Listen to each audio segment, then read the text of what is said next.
Cabinet భేటీకి ముందు మంత్రులతో నారా లోకేష్ అల్పాహార భేటీలో పాల్గొన్నారు. గతంలో ఎన్నడూ లేని విధంగా 16,000 పైచిలుకు టీచర్ పోస్టులు విజయవంతంగా భర్తీ చేశామన్నారు. జగన్ ఒక్క డిఎస్సిని కూడా సక్రమంగా నిర్వహించలేదని, డిఎస్సి అభ్యర్థులతో అభినందన సభ పెడితే బాగుంటుందని మంత్రులు అభిప్రాయపడ్డారు. గత ఏడాది ఇదే సమయంలో తలెత్తిన బుడమేరు వరదలపైన లోకేష్ చర్చించారు.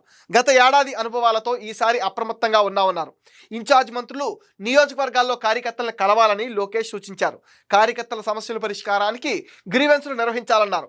జిల్లాలో ఎక్కడైనా యూరియా సమస్య ఉందా అని లోకేష్ ఆరా తీశారు. రైతుల ముసుగులో వైసీపీ కుతంత్రాలను ధీటుగా తిప్పికొట్టాలని కూడా ఆయన సూచించారు.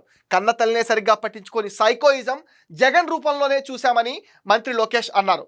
తెలంగాణలో తాజా రాజకీయ పరిణామాలపైన మంత్రుల మధ్య ఆసక్తికర చర్చ సాగింది. కేంద్రం జీఎస్టీ స్లాబ్లు కుదించి నిత్యావసరాల ధరలు తగ్గించడం చారిత్రాత్మక సంస్కరణగా లోకేష్ అభివర్ణించారు. మైలురాయి సంస్కరణలు చేపట్టిన ప్రధాని మోదీని మంత్రి నారా లోకేష్ అభినందించారు.